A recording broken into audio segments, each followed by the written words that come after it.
मेरी ਇਹਦੇ ਤੋਂ ਪਛਾਣ ਕੋਈ ਜਾਣਦਾ ਨਾ ਇਹਦੇ ਵਿੱਚ ਵਸਾਂ ਮੈਂ ਤੇ ਮੇਰੀ ਇਹੋ ਆਤਮਾ ਮੇਰੀ ਮਾਂ ਵਰਗਾ ਠੰਡੀ ਛਾਂ ਵਰਗਾ ਘਰ ਬਾਰ ਵਰਗਾ ਘਰ ਬਾਰ ਵਰਗਾ ਬੰਗਲਾ ਫਾਜ਼ਿਲਕਾ ਦੇ ਹਰ ਪਿੰਡ ਦੀ ਆਬਾਦ ਹੋਣ ਦੀ ਦਾਸਤਾਨ ਵੱਖੋ ਵੱਖਰੀ ਤੇ ਲਾਜਵਾਬ ਹੈ। ਇਹਨਾਂ ਵਿੱਚੋਂ ਕੋਈ ਪਿੰਡ ਹਿੰਦੂਆਂ ਨੇ ਆਬਾਦ ਕੀਤਾ ਤੇ ਕੋਈ ਸਿੱਖਾਂ ਨੇ। ਕਿਸੇ ਪਿੰਡ ਦੀ ਬੁਨਿਆਦ ਮੁਸਲਮਾਨਾਂ ਨੇ ਰੱਖੀ ਤੇ ਕਿਸੇ ਦੀ ਸਾਂਝੇ ਤੌਰ ਤੇ ਹਿੰਦੂ ਤੇ ਮੁਸਲਮਾਨਾਂ ਨੇ। ਇਹਨਾਂ ਪਿੰਡਾਂ ਦੀਆਂ ਲਿਖੀਆਂ ਇਬਾਰਤਾਂ ਭਾਵੇਂ ਹਿੰਦੁਸਤਾਨ ਤਕਸੀਮ ਦੇ ਮਲਬੇ ਹੇਠ ਦੱਬ ਗਈਆਂ, ਪਰ ਮਲਬੇ ਨੂੰ ਸਾਫ਼ ਕਰਦਿਆਂ ਜਦੋਂ ਮੁਹੱਬਤ ਦੇ ਭਰੇ ਹਰਫਾਂ ਦੀ ਲਿਖੀ ਕਿਤਾਬ ਨੂੰ ਬਾਹਰ ਕੱਢਦੇ ਹਾਂ ਤਾਂ ਮੁਹੱਬਤ ਤੇ ਨਿਆਂ ਦੇ ਅੱਖਰਾਂ ਨਾਲ ਸਜੀ ਤਾਲੀਮ ਅੱਜ ਦੀ ਪੀੜ੍ਹੀ ਦੇ ਜ਼ਹਿਨ ਨੂੰ ਇਸ ਤਰ੍ਹਾਂ ਸਵਾਰਦੀ ਹੈ ਕਿ ਜ਼ਹਿਨ ਤਰੋ-ਤਾਜ਼ਾ ਹੋ ਉੱਠਦਾ ਹੈ। ਇਸ ਕਿਤਾਬ ਦੇ ਪੰਨਿਆਂ ਤੇ ਲਿਖੀ ਹੋਈ ਹੈ ਸੁਰੱਖਿਆ ਤੇ ਨਿਆਂ ਦੀ ਦਾਸਤਾਨ।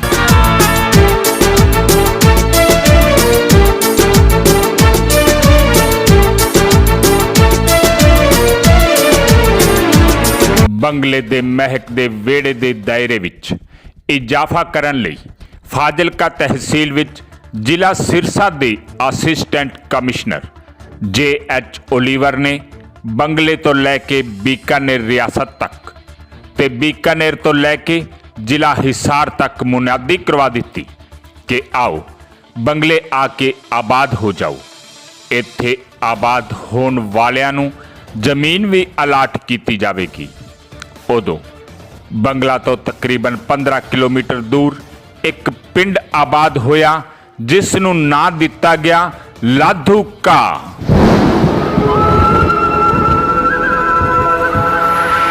ਲਾਧੂ ਕਾ ਪਿੰਡ ਆਬਾਦ ਕਰਨ ਵਾਲੇ ਲੋਕ ਕੌਣ ਸਨ ਤੇ ਉਹ ਕਿੱਥੋਂ ਆਏ?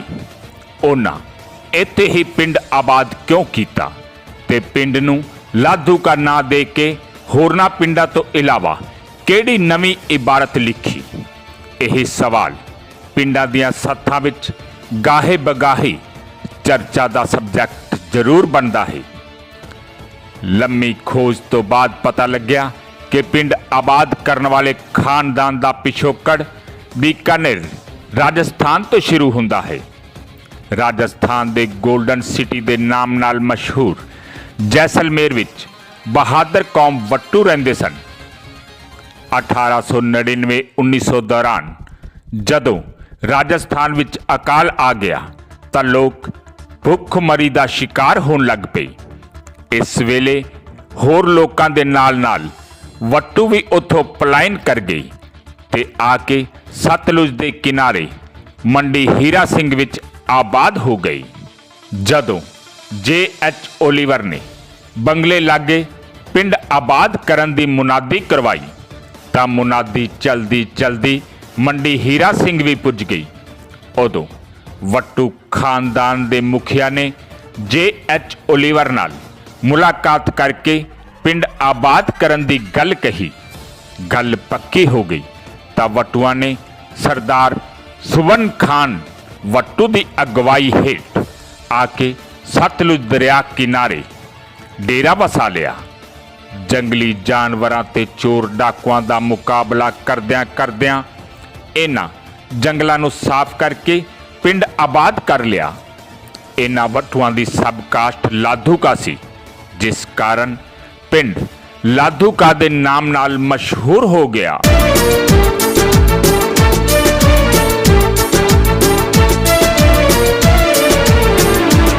ਬਰਤਾਨੀਆ ਹਕੂਮਤ ਨੇ ਇਹਨਾਂ ਨੂੰ ਤਕਰੀਬਨ 12,000 ਕਿੱਲੇ ਜ਼ਮੀਨ ਦਿੱਤੀ।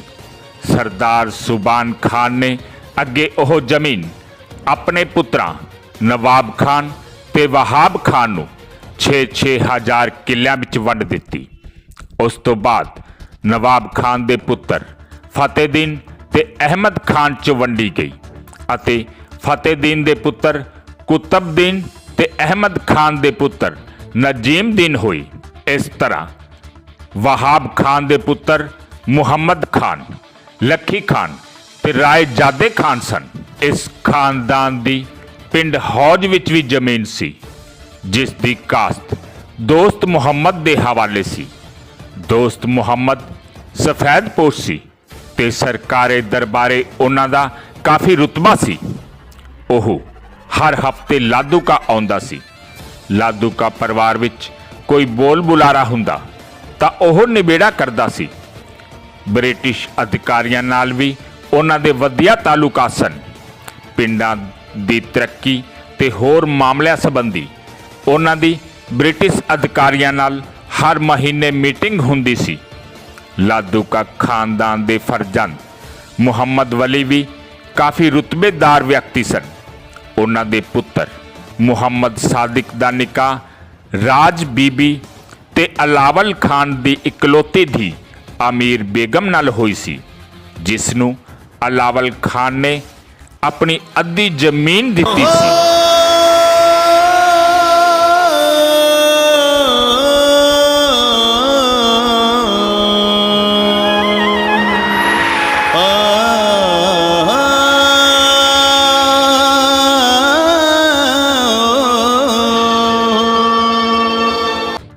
ਦਰਅਸਲ ਵੱਟੂ ਰਾਜਪੂਤ ਸਨ। ਜੇ ਇਹਨਾਂ ਵੱਟੂਆਂ ਦੇ ਫੈਮਿਲੀ ਟਰੀ ਤੇ ਝਾਤ ਮਾਰੀਏ ਤਾਂ ਇਹਨਾਂ ਦੀ 10ਵੀਂ ਪੀੜ੍ਹੀ ਵਿੱਚ ਵੱਟੂ ਨਾਂ ਦਾ ਇੱਕ ਵਿਅਕਤੀ ਹੋਇਆ ਸੀ। 21ਵੀਂ ਪੀੜ੍ਹੀ ਵਿੱਚ ਲਾਧੂ ਸੀ, ਜਿਸ ਕਾਰਨ ਇਹਨਾਂ ਦੀ ਜਾਤ ਵੱਟੂ ਤੇ ਸਬ ਕਾਸਟ ਲਾਧੂਕਾ ਹੈ। ਇਹਨਾਂ ਪਿੰਡ ਲਾਧੂਕਾ ਵਿੱਚ ਇੱਕ ਖੂਬਸੂਰਤ ਹਵੇਲੀ ਬਣਵਾਈ, ਜਿਸ ਦੀਆਂ ਇੱਟਾਂ ਚੂਨਾ ਮਿੱਟੀ ਨਾਲ ਚਿਣੀਆਂ ਗਈਆਂ ਸਨ। ਹਵੇਲੀ ਤੋਂ ਇਲਾਵਾ ਦਰਵਾਜ਼ਿਆਂ ਤੇ ਵੀ ਖੂਬਸੂਰਤ ਨਕਾਸ਼ੀ ਕੀਤੀ ਗਈ ਸੀ। ਪਿੰਡ ਦੀ ਉੱਚੀ ਥਾਂ ਤੇ ਬਣੀ ਇਸ ਹਵੇਲੀ ਦੀ ਨੀਂਹ ਤਕਰੀਬਨ 6 ਫੁੱਟ ਤੇ ਕੰਧਾਂ 2 ਤੋਂ 3 ਫੁੱਟ ਤੱਕ ਚੌੜੀਆਂ ਸਨ। ਨੇੜੇ ਦਰਿਆ ਹੋਣ ਕਾਰਨ ਕਈ ਵਾਰ ਹੜ੍ਹਾਂ ਨੇ ਵੀ ਹਵੇਲੀ ਨੂੰ ਘੇਰਿਆ, ਪਰ ਹਵੇਲੀ ਦੀਆਂ ਮਜ਼ਬੂਤ ਕੰਧਾਂ ਨੇ ਡਟ ਕੇ ਦਰਿਆਈ ਪਾਣੀ ਦੀਆਂ ਲਹਿਰਾਂ ਦਾ ਮੁਕਾਬਲਾ ਕੀਤਾ। ਜਨਮ ਕਦੋਂ ਦਾ ਹੈ ਜੀ? ਸਾਡਾ ਜਨਮ ਹੋਇਆ ਹੈ 52 ਸਾਲਾਂ 'ਚ। ਸਨ 52 ਚ ਇੱਥੇ ਪਿੰਡ ਲਾਧੂਕਾ ਚ। ਪਹਿਲੇ ਮਹੀਨੇ ਅੱਛਾ। ਵਾਰ ਵੀ ਉਸ ਦਿਨ ਸ਼ੁੱਕਰਵਾਰ ਸੀਗਾ, ਰਾਤ ਨੂੰ 40 ਦਿਨਾਂ 'ਚ। ਅੱਛਾ, ਤੇ ਹੋਇਆ ਲਾਧੂਕਾ ਜਨਮ ਮੇਰਾ, ਤੇ ਉੱਥੋਂ ਆ ਕੇ ਤੁਸੀਂ ਹੁਣ ਇਹ ਦੱਸੋ, ਇਹ ਪਿੰਡ ਬਾਰੇ ਦੱਸੋ ਵੀ ਇੱਥੇ ਕੀ ਤੁਸੀਂ ਦੇਖਿਆ ਪਹਿਲੇ? ਜੀ ਇੱਥੇ ਦੇਖਿਆ ਸੀ ਚੁਬਾਰਾ ਜਿਹੜਾ ਗੇਟ ਹੈ ਉਹਦੇ ਨਾਲ ਕਰਤੇ ਤੇ ਅੱਗੇ ਆ ਕੇ ਖੂਹੀ ਸੀਗੀ ਇੱਥੇ, ਬੜੀ ਸ਼ਾਨਦਾਰ। ਛੁਪਦੇ ਪਾਸੇ ਖੂਹੀ ਸੀ, ਬੜੀ ਸ਼ਾਨਦਾਰ। ਲੋਕ ਪਾਣੀ ਭਰਦੇ ਸੀ, ਉੱਤੇ ਖਿੜਕੀਆਂ ਲੱਗੀਆਂ ਹੋਈਆਂ ਸੀਗੀਆਂ ਜਿਵੇਂ ਪੁਰਾਣੇ ਵੇਲੇ ਹੁੰਦੀਆਂ ਸੀ। ਉਸ ਤੋਂ ਬਾਅਦ ਇੱਕ ਗੋਂਦੀ ਦਾ ਬੂਟਾ ਵੀ ਸੀਗਾ, ਬੜਾ ਸ਼ਾਨਦਾਰ ਵਧੀਆ, ਖੂਹੀ ਦੇ ਨਾਲ। ਤੇ ਬੜੀ ਥਾਂ ਵਧੀਆ, ਨਾਉ ਨੂੰ ਪਾਣੀ ਭਰਨ ਨੂੰ ਪੱਕੀ ਥਾਂ ਬਣੀ ਸੀ। ਪੌੜੀਆਂ ਚੜ੍ਹ ਕੇ ਤੋਂ ਉੱਪਰ ਜਾਂਦੇ ਸੀ, ਕਮ ਸੇ ਕਮ 4 ਫੁੱਟ ਉੱਚੀ ਸੀ। ਅੱਛਾ, ਪਾਣੀ ਵੀ ਮਿੱਠਾ ਹੋਣਾ ਉਹਦਾ? ਪਾਣੀ ਬਹੁਤ ਵਧੀਆ ਮਿੱਠਾ। ਇਹ ਹਵੇਲੀ ਕਿੰਨੀ ਕੁ ਵੱਡੀ ਸੀਗੀ ਜੀ? ਇਹ ਹਵੇਲੀ ਤਾਂ ਬਹੁਤ ਤਕੜੀ ਸੀ। ਹਾਂ, ਇੱਥੋਂ ਚੱਲ ਕੇ ਛੁਪਦੇ ਪਾਸੇ ਅੱਗੇ ਗੇਟ ਸੀਗਾ, ਤੇ ਇਹਦੇ ਚੁਬਾਰੇ ਸਾਈਡ ਤੋਂ ਲੰਘ ਤੇ ਜਿੱਥੇ ਆਪਣਾ ਗੁਰਦੁਆਰਾ ਹੈਗਾ, ਹਾਂਜੀ, ਇਹ ਸਾਈਡ ਤੇ ਜਿਹੜਾ ਉਹ ਸਾਈਡ ਤੇ ਸੜਕ ਗਈ ਨਾ ਛੁਪਦੇ ਪਾਸੇ ਨੂੰ ਆਪਣੇ ਚੌਕੀ ਰਾਹ ਨੂੰ। ਅੱਛਾ, ਇੱਕ ਉੱਥੇ ਗੇਟ ਸੀਗਾ। 2 ਹੋ ਗਏ? ਹਾਂ, ਇੱਕ ਇਹ ਗੇਟ ਸੀਗਾ, ਇੱਕ ਇੱਥੋਂ ਐ ਜਾ ਕੇ ਛੋਟਾ ਗੇਟ, ਮੇਨ ਗੇਟ ਸੀਗਾ। ਵੈਸੇ ਛੋਟਾ ਉਸ ਤਰ੍ਹਾਂ ਜਿਵੇਂ ਵਿੱਚ ਗੈਲਰੀ ਬਣੀ ਹੋਈ ਸੀ ਉਹਦੀ। ਅੱਛਾ, ਮਤਲਬ 4 ਗੇਟ ਲੱਗੇ ਸੀ? 4 ਗੇਟ ਸੀਗੇ ਪਿੰਡ ਨੂੰ ਸੁਰੱਖਿਅਤ ਰੱਖਣ ਵਾਸਤੇ। ਹਾਂ, ਤੇ ਜਿਹੜੇ ਬਾਕੀ ਹੋਰ ਹਨ ਉਹ ਮੈਂ ਗੇਟ ਨਹੀਂ ਵੇਖੇ। ਅੱਛਾ ਅੱਛਾ। ਤੇ ਪਿੰਡ 'ਚ ਸਕੂਲ ਵੀ ਹੈਗਾ ਸੀ? ਉਸ ਸਕੂਲ ਸੀਗਾ ਉੱਥੇ। ਕਿਹੜੇ ਜਿਹੜਾ? ਕਮਰੇ ਸੀਗੇ। ਅੱਛਾ, ਸਕੂਲ ਦੇ ਨਾਲ ਹੋਰ ਕੀ ਸੀਗਾ? ਕੋਈ ਉਹਦੇ ਨਾਲ ਇੱਕ ਖੂਹ ਸੀਗਾ। ਅੱਛਾ, ਛੁਪਦੇ ਪਾਸੇ ਐ ਸਕੂਲ ਜਾਂਦੇ ਆ, ਪਿੰਡ 'ਚ ਨਿਕਲਦੇ ਆ ਸੱਜੇ ਆ।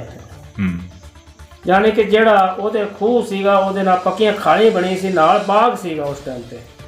ਅੱਛਾ, ਮਾਲਟਿਆਂ ਦਾ, ਸੰਤਰਿਆਂ ਦਾ ਹੋ ਗਿਆ, ਇਹ ਬਾਗ ਲਾਉਂਦੇ ਸੀ। ਉਹ ਖਾਲੀਆਂ ਦੇ ਜਰੀਏ ਪਾਣੀ ਜਾਂਦਾ ਸੀਗਾ ਸਾਈਡ ਤੇ, ਬਾਗ ਨੂੰ ਲੱਗਦਾ ਸੀ। ਛੋਟੀਆਂ ਖਾਲੀਆਂ, ਜਿੰਨਾ ਖੂਹ ਦਾ ਪਾਣੀ ਹੁੰਦਾ ਸੀ ਉਹ ਟੰਗ ਦੀ ਖਾਲੀਆਂ ਬਣੀ ਹੋਈ ਸੀ। ਉਹ ਖਾਲੀ ਤਾਂ ਮੈਂ ਆਪ ਵੇਖੀਆਂ। ਅੱਛਾ। ਹਾਂ, ਜਿੰਨਾ ਮੈਨੂੰ ਪਤਾ ਹੈ। ਹੋਰ ਕੀ ਪਿੰਡ 'ਚ ਤੁਸੀਂ ਦੇਖਿਆ ਜਿਹੜਾ ਪੁਰਾਣਾ ਤੁਹਾਨੂੰ ਯਾਦ ਹੋਵੇ? ਪੁਰਾਣਾ ਅਸੀਂ ਫਿਰ ਅਲਵਰ ਚਲੇ ਗਏ ਸੀ ਨਾ। ਮੈਂ ਉੱਥੇ 5 ਪਾਸ ਕਰਕੇ ਆਇਆ। ਅੱਛਾ, ਪਿੰਡ ਲਗਾਣੀ ਦੇ ਵਿੱਚ ਠੀਕ ਹੈ। 5 ਪੜ੍ਹ ਕੇ ਫਿਰ ਅਸੀਂ ਇੱਥੇ ਪੰਜਾਬ ਆ ਗਏ। ਫਿਰ ਇੱਥੇ ਆ ਗਏ। ਫਿਰ ਇਸ ਸਕੂਲ ਦੇ ਵਿੱਚ ਮੈਂ ਆ ਕੇ ਪਹਿਲੀ 'ਚ ਲੱਗਿਆ। ਉਹ 5 ਛੱਡਤੀ ਅੱਛਾ। ਹਿੰਦੀ ਵਾਲੀਆਂ। ਫਿਰ ਇੱਥੇ ਪੰਜਾਬੀ 'ਚ ਲੱਗਿਆ। ਫਿਰ ਪਹਿਲੀ 'ਚ ਕਾਇਦਾ ਪੜ੍ਹਿਆ ਉੱਥੇ। ਫਿਰ ਮੈਂ 5 ਪਾਸ ਕਰ ਗਿਆ। ਹਵੇਲੀ ਨੇੜੇ ਹੀ ਇੱਕ ਮਸਜਿਦ ਬਣਵਾਈ ਗਈ ਜਿਸ ਤੇ ਅੱਲਾ ਦੀ ਇਬਾਦਤ ਦੇ ਹਰਫ ਲਿਖੇ ਗਏ। ਪਰ ਇਸ ਤੋਂ ਬਾਅਦ ਇਬਾਦਤ ਕਰਨ ਲਈ ਇੱਕ ਹੋਰ ਖੂਬਸੂਰਤ ਤੇ ਉੱਚੀ ਮਸਜਿਦ ਬਣਵਾਈ ਗਈ ਜਿੱਥੇ ਨਮਾਜ਼ ਅਦਾ ਕੀਤੀ ਜਾਂਦੀ ਸੀ। ਦੇਸ਼ ਤਕਸੀਮ ਹੋਇਆ ਤਾਂ ਮੁਸਲਮਾਨ ਪਰਿਵਾਰ ਪਾਕਿਸਤਾਨ ਚਲੇ ਗਏ। ਫਿਰ ਇੱਥੇ ਆ ਕੇ ਆਬਾਦ ਹੋਏ ਹਿੰਦੂ ਸਿੱਖ ਪਰਿਵਾਰਾਂ ਨੇ ਮੁਹੱਬਤ ਤੇ ਭਾਈਚਾਰੇ ਦਾ ਸੁਨੇਹਾ ਦਿੰਦਿਆਂ ਮਸਜਿਦ ਨੂੰ ਗੁਰਦੁਆਰਾ ਸਾਹਿਬ ਵਿੱਚ ਮੁੰਤਕਿਲ ਕਰ ਦਿੱਤਾ। ਉਸ ਤੋਂ ਬਾਅਦ ਇੱਥੇ ਰੋਜ਼ਾਨਾ ਵਾਹਿਗੁਰੂ ਦਾ ਜਾਪ ਹੁੰਦਾ ਹੈ। ਖੇਡੇ ਗਲੀਆਂ 'ਚ ਇੱਥੇ ਕੁਝ ਸੁਪਨੇ ਵੀ ਵੇਖੇ, ਕੀ ਇਹ ਦਿਲ ਵਿੱਚ ਥਾਂ ਕੋਈ ਚੀਰ ਕੇ ਤਾਂ ਵੇਖੇ, ਚੀਰ ਕੇ ਤਾਂ ਵੇਖੇ, ਚੀਰ ਕੇ ਤਾਂ ਵੇਖੇ। ਖੇਡੇ ਗਲੀਆਂ 'ਚ ਇੱਥੇ ਕੁਝ ਸੁਪਨੇ ਵੀ ਦੇਖੇ, ਕੀ ਇਹ ਦਿਲ ਵਿੱਚ ਥਾਂ ਕੋਈ ਚੀਰ ਕੇ ਤਾਂ ਵੇਖੇ। ਜਿਵੇਂ ਵਿੱਚ ਸਹਿਰਾਵਾਂ ਠੰਡੀ ਟਿਪ ਟਿਪ ਕਰਦੀ ਫੁਹਾਰ ਵਰਗਾ, ਫੁਹਾਰ ਵਰਗਾ। ਪਿੰਡ ਨੇੜੇ ਘਣੇ ਜੰਗਲ ਹੋਣ ਕਾਰਨ ਪਿੰਡ ਵਿੱਚ ਚੋਰੀ ਡਕੈਤੀ ਦੀਆਂ ਵਾਰਦਾਤਾਂ ਬਹੁਤ ਹੁੰਦੀਆਂ ਸਨ, ਜਿਸ ਕਾਰਨ ਪਿੰਡ ਦੀ ਸੁਰੱਖਿਆ ਬਹੁਤ ਹੀ ਜ਼ਰੂਰੀ ਹੋ ਗਈ। ਇਸ ਲਈ ਪਿੰਡ ਦੀਆਂ ਚਾਰੇ ਦਿਸ਼ਾਵਾਂ ਤੇ ਵੱਡੇ ਵੱਡੇ ਦਰਵਾਜ਼ੇ ਲਾਏ ਗਏ ਤਾਂ ਕਿ ਕੋਈ ਚੋਰ ਜਾਂ ਡਕੈਤ ਕਿਸੇ ਵਾਰਦਾਤ ਨੂੰ ਅੰਜਾਮ ਨਾ ਦੇ ਸਕੇ। ਹਰ ਦਰਵਾਜ਼ੇ ਵਿੱਚ ਇੱਕ ਚੌਕੀਦਾਰ ਹੁੰਦਾ ਸੀ ਜੋ ਰਾਹੀ ਪਾਂਦੀ ਤੇ ਪੂਰੀ ਨਿਗਾਹ ਰੱਖਦਾ ਸੀ। ਪਿੰਡ ਦੀ ਸੁਰੱਖਿਆ ਦੀ ਜ਼ਿੰਮੇਵਾਰੀ ਸਰਦਾਰ ਵਲੀ ਮੁਹੰਮਦ ਦੇ 7 ਪੁੱਤਰਾਂ ਦੇ ਹਵਾਲੇ ਸੀ। ਭਾਵੇਂ ਇਹਨਾਂ ਵਿੱਚੋਂ 3 ਦਰਵਾਜ਼ੇ ਵਕਤ ਦੀ ਮਾਰ ਨਾਲ ਝਲਦੇ ਹੋਏ ਢਹਿ ਢੇਰੀ ਹੋ ਗਏ, ਪਰ ਇਹਨਾਂ ਵਿੱਚੋਂ ਇੱਕ ਦਰਵਾਜ਼ਾ ਅੱਜ ਵੀ ਮੌਜੂਦ ਹੈ।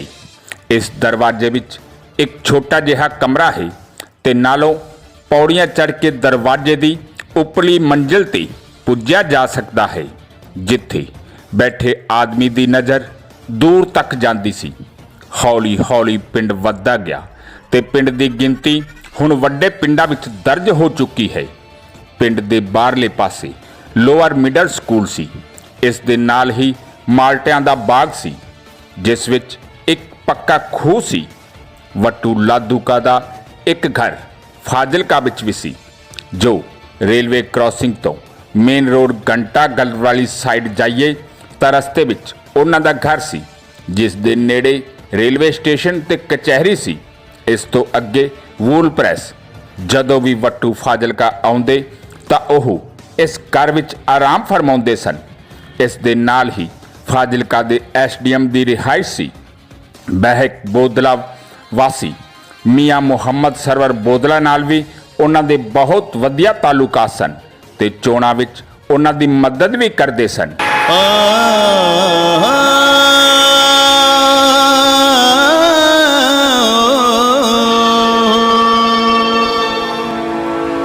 ਜ਼ਿਲ੍ਹਾ ਸਿਰਸਾ ਦੇ ਅਸਿਸਟੈਂਟ ਕਮਿਸ਼ਨਰ JH ਓਲੀਵਰ ਨੇ ਜਦੋਂ ਪਿੰਡਾਂ ਦੇ ਜੈਲਦਾਰ ਬਣਾਏ ਤਾਂ ਉਹਨਾਂ ਪਿੰਡ ਮੋਜਮ ਦੇ ਮੁਹਕਮ, ਰਾਣਾ ਪਿੰਡ ਦੇ ਜੱਗਾ, ਸ਼ਲੇਮਸ਼ਾ ਪਿੰਡ ਦੇ ਰਹੀਮ ਤੇ ਲਾਧੂਕਾ ਪਿੰਡ ਦੇ ਅਹਿਮਦ ਖਾਨ ਨੂੰ ਪਿੰਡ ਦਾ ਜੈਲਦਾਰ ਬਣਾਇਆ ਸੀ, ਜੋ ਫਿਰੋਜ਼ਪੁਰ ਗਜ਼ਟ 1915 ਵਿੱਚ ਦਰਜ ਹੈ।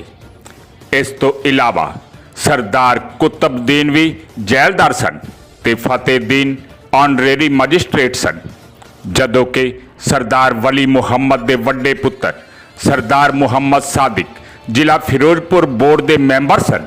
ਵਟੂਆਂ ਨੇ 1882 ਵਿੱਚ ਆਪਣੀ ਖਰੀਫ ਤੇ ਰੱਬੀ ਦੀ ਫਸਲ ਲਈ ਖੂਹ ਖੁਦਵਾਏ ਸਨ। 30-35 ਏਕੜ ਪਿੱਛੇ ਇੱਕ ਖੂਹ ਸੀ, ਜਿਸ ਦਾ ਪਾਣੀ ਬਹੁਤ ਮਿੱਠਾ ਸੀ ਤੇ ਉਹ ਖੂਹ ਸਭ ਤੋਂ ਵੱਡੇ ਖੇਤਰ ਨੂੰ ਸੀਂਚਦੇ ਸਨ। ਫਿਰ ਪਿੰਡ ਵਿੱਚ ਪੱਕਾ ਖੂਹ ਬਣਵਾਇਆ ਗਿਆ ਜੋ ਨਿਹਾਲ ਚੰਦ ਨੇ ਬਣਾਇਆ ਸੀ ਤੇ ਉਸ ਤੇ 225 ਰੁਪਏ ਖਰਚ ਆਇਆ ਸੀ। ਇੱਕ ਖੂਹ ਦਰਵਾਜ਼ੇ ਤੋਂ ਅੱਗੇ ਹਵੇਲੀ ਦੇ ਵਿਹੜੇ ਵਿੱਚ ਸੀ। ਫਿਰੋਜ਼ਪੁਰ ਗਜ਼ਟ ਵਿੱਚ ਦਰਜ ਹੈ ਕਿ ਇਸ ਪਿੰਡ ਦੀਆਂ ਫਸਲਾਂ ਬਹੁਤ ਵਧੀਆ ਸਨ। 1937 ਦੀ ਪੰਜਾਬ ਅਸੈਂਬਲੀ ਵਿੱਚ ਲਾਧੂਕਾ ਡਿਸਟ੍ਰੀਬਿਊਟਰੀ ਲਈ ਬਜਟ ਪਾਸ ਕੀਤਾ ਗਿਆ। ਇਸ ਤੇ 22,325 ਰੁਪਏ ਖਰਚ ਆਇਆ ਜੋ ਡਿਸਟ੍ਰੀਬਿਊਟਰ ਦੇ ਨਾਲ-ਨਾਲ 2 ਇਮਾਰਤਾਂ ਤੇ ਰੋਡ ਬ੍ਰਿਜ ਤੇ ਵੀ ਖਰਚ ਕੀਤਾ ਗਿਆ। ਉਸ ਸਮੇਂ ਇਹ ਪਿੰਡ ਦੇ ਬਾਹਰ ਵੱਲ ਸੀ, ਪਰ ਅੱਜ ਇਹ ਪਿੰਡ ਦੇ ਵਿੱਚੋਂ ਗੁਜ਼ਰਦੀ ਹੈ ਜਿਸ ਦਾ ਪਾਣੀ ਫਸਲਾਂ ਨੂੰ ਲੱਗਦਾ ਸੀ। ਪਹਿਲਾਂ ਇਹ ਫਸਲਾਂ ਹਵੇਲੀ ਵਿੱਚ ਜਾਂ ਖੇਤ ਵਿੱਚ ਢੇਰੀ ਕੀਤੀਆਂ ਜਾਂਦੀਆਂ ਸਨ। ਫਿਰ 3 ਮਈ 1941 ਨੂੰ ਇਹਨਾਂ ਨੂੰ ਲਾਧੂਕਾ ਮੰਡੀ ਬਣਾਉਣ ਦੀ ਆਗਿਆ ਮਿਲੀ ਜੋ ਉਸ ਸਮੇਂ ਕੱਚੀ ਸੀ। 1935 ਵਿੱਚ ਇੱਥੇ ਇੱਕ ਛੋਟੀ ਜਿਹੀ ਸਰਕਾਰੀ ਡਿਸਪੈਂਸਰੀ ਬਣਾਈ ਗਈ।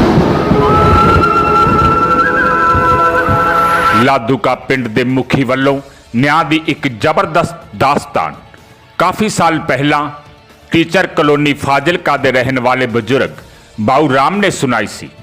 ਬਾਊ ਰਾਮ ਲਾਧੂਕਾ ਤੋਂ ਹੀ ਫਾਜ਼ਿਲਕਾ ਆਬਾਦ ਹੋਏ ਸਨ। ਉਹਨਾਂ ਦੱਸਿਆ ਸੀ ਕਿ ਵਲੀ ਮੁਹੰਮਦ ਨੂੰ ਇੱਕ ਅੱਖ ਤੋਂ ਨਜ਼ਰ ਨਹੀਂ ਆਉਂਦਾ ਸੀ, ਪਰ ਉਸ ਦੀ ਨਿਆਂ ਭਰੀਆਂ ਅੱਖਾਂ ਨੇ ਕਦੇ ਕਿਸੇ ਨਾਲ ਨਾ ਇਨਸਾਫੀ ਨਹੀਂ ਕੀਤੀ।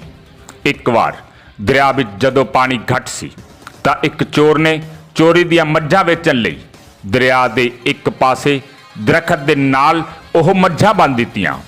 ਪਿੰਡ ਲਾਧੂਕਾ ਵਿੱਚ ਰਹਿੰਦੇ ਚੋਰ ਦੇ ਪਾਰਟਨਰ ਨੇ ਉਹ ਮੱਝਾਂ ਅੱਗੇ ਵੇਚ ਦਿੱਤੀਆਂ, ਪਰ ਪੈਸੇ ਖੁਦ ਹੜਪ ਗਿਆ। ਚੋਰ ਨੂੰ ਜਦੋਂ ਅੱਧੇ ਪੈਸੇ ਨਾ ਮਿਲੇ ਤਾਂ ਨਿਆਂ ਲਈ ਗੱਲ ਵਲੀ ਮੁਹੰਮਦ ਤੱਕ ਪੁੱਜ ਗਈ। ਕਾਫੀ ਗੁਫ਼ਤਗੂ ਤੋਂ ਬਾਅਦ ਸਰਦਾਰ ਵਲੀ ਮੁਹੰਮਦ ਨੇ ਦੋਵਾਂ ਨੂੰ ਉਸ ਦਰਖਤ ਕੋਲੋਂ ਸਰਕੰਡੇ ਦਾ ਬੂਟਾ ਜੜੋਂ ਪੁੱਟ ਕੇ ਲਿਆਉਣ ਲਈ ਕਿਹਾ ਜਿਸ ਦਰਖਤ ਹੇਠਾਂ ਚੋਰੀ ਦੀਆਂ ਮੱਝਾਂ ਬਣੀਆਂ ਗਈਆਂ ਸਨ। ਦੋਵੇਂ ਸਰਕੰਡੇ ਦਾ ਬੂਟਾ ਪੁੱਟਣ ਲਈ ਚਲੇ ਗਏ। ਲਾਧੂਕਾ ਵਿੱਚ ਰਹਿਣ ਵਾਲਾ ਵਿਅਕਤੀ ਤਾਂ ਬੂਟਾ ਪੁੱਟ ਕੇ ਲੈ ਕੇ ਆ ਗਿਆ, ਪਰ ਚੋਰ ਦੇਰੀ ਨਾਲ ਬੂਟਾ ਪੁੱਟ ਕੇ ਲਿਆਇਆ। ਉਹਨਾਂ ਦੇ ਆਉਂਦਿਆਂ ਹੀ ਵਲੀ ਮੁਹੰਮਦ ਨੇ ਪਿੰਡ ਦੇ ਵਿਅਕਤੀ ਨੂੰ ਹੀ ਕਿਹਾ ਕਿ ਤੂੰ ਹੀ ਚੋਰ ਹੈ ਤੇ ਤੂੰ ਹੀ ਮੱਝਾਂ ਖੋਲ ਕੇ ਲਿਆਇਆ ਸੀ। ਇਸ ਦੀ ਨਿਸ਼ਾਨੀ ਇਹ ਹੈ ਕਿ ਤੂੰ ਜੋ ਸਰਕੰਡੇ ਦਾ ਬੂਟਾ ਪੁੱਟ ਕੇ ਲਿਆਇਆ ਹੈ ਉਸ ਦੀ ਜੜ ਨਾਲ ਗਿੱਲੀ ਮਿੱਟੀ ਨਹੀਂ ਲੱਗੀ ਹੋਈ, ਕਿਉਂਕਿ ਦਰਿਆ ਕਿਨਾਰੇ ਉੱਗੇ ਬੂਟੇ ਦੀ ਜੜ ਨਾਲ ਗਿੱਲੀ ਮਿੱਟੀ ਹੁੰਦੀ ਹੈ। ਦੂਜਾ ਚੋਰ ਜੋ ਬੂਟਾ ਲਿਆਇਆ ਸੀ ਉਸ ਦੀ ਮਿੱਟੀ ਗਿੱਲੀ ਹੈ। ਮੱਝ ਵੇਚਣ ਵਾਲਾ ਮੰਨ ਗਿਆ ਤੇ ਵਲੀ ਮੁਹੰਮਦ ਨੇ ਉਸ ਨੂੰ ਪਿੰਡ ਦੀਆਂ 3 ਲੜਕੀਆਂ ਦੇ ਵਿਆਹ ਦਾ ਖਰਚ ਚੁੱਕਣ ਦੀ ਸਜ਼ਾ ਸੁਣਾ ਦਿੱਤੀ। ਕਹਿੰਦੇ ਹਨ ਕਿ ਇਹ ਗਾਥਾ ਕਈ ਸਾਲ ਤੱਕ ਪਿੰਡਾਂ ਵਿੱਚ ਆਮ ਸੁਣਾਈ ਜਾਂਦੀ ਰਹੀ।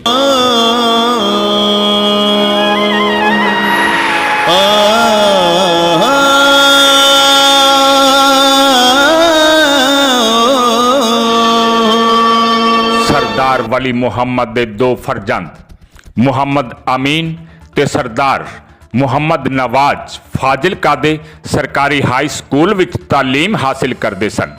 ਉਹ ਦੋਵੇਂ ਫੁੱਟਬਾਲ ਤੇ ਕਬੱਡੀ ਦੇ ਬਹੁਤ ਵਧੀਆ ਖਿਡਾਰੀ ਸਨ।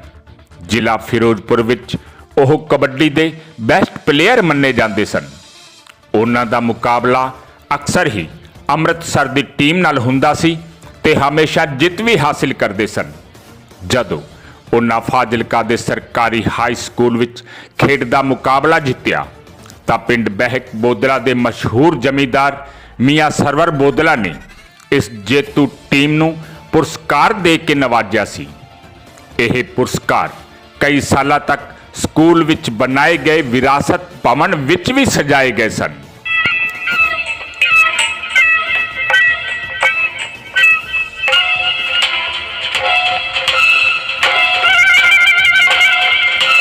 ਹੁਣ ਗੱਲ ਕਰਦੇ ਹਾਂ ਲਾਧੂਕਾ ਰੇਲਵੇ ਸਟੇਸ਼ਨ ਦੀ। ਭਾਵੇਂ ਇੱਥੇ ਰੇਲ ਗੱਡੀਆਂ ਦੀਆਂ ਲਾਈਨਾਂ ਵਿਛ ਗਈਆਂ, ਪਰ 1998 ਤੋਂ ਬਾਅਦ ਉਹ ਸਿਰਫ ਬਰਤਾਨੀਆ ਅਧਿਕਾਰੀ ਫੋਰਸ ਤੇ ਖਾਣ ਪੀਣ ਦੇ ਸਮਾਨ ਤੋਂ ਇਲਾਵਾ ਹੋਰ ਸਮਾਨ ਹੀ ਲੈ ਜਾ ਆ ਸਕਦੇ ਸਨ।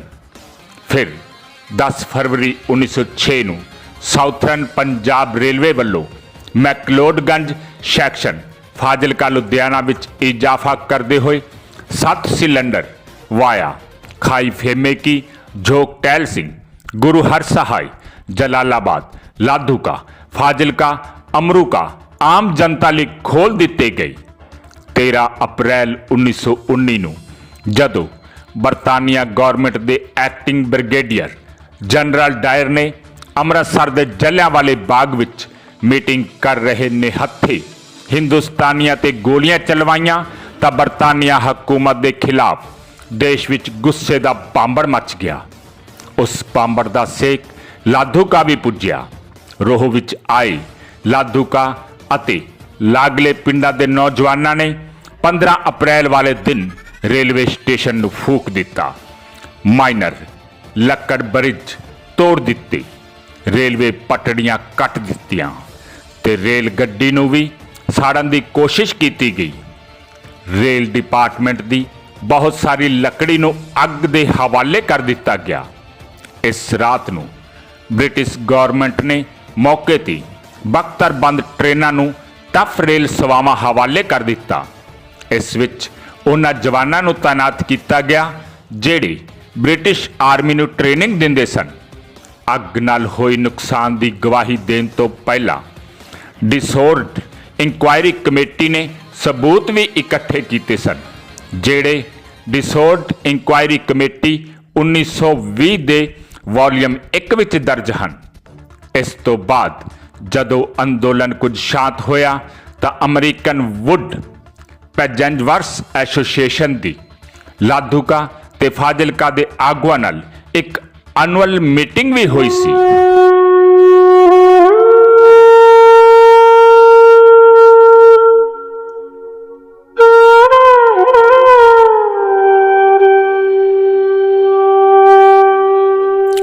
ਹਿੰਦੁਸਤਾਨ ਤਕਸੀਮ ਨਾਲ ਕਰਾਚੀ ਤੱਕ ਚੱਲਣ ਵਾਲੀ ਰੇਲ ਗੱਡੀ ਦਾ ਪਹੀਆ ਸਦਾ ਲਈ ਰੁਕ ਗਿਆ, ਜਿਸ ਨਾਲ ਦੋਵੇਂ ਦੇਸ਼ਾਂ ਦੀ ਕਰੋੜਾਂ ਲੋਕਾਂ ਦਾ ਰੁਜ਼ਗਾਰ ਤੇ ਕਈ ਸ਼ਹਿਰਾਂ ਦੀ ਤਰੱਕੀ ਉਜਾੜੇ ਦੀ ਭੇਟ ਚੜ੍ਹ ਗਈ।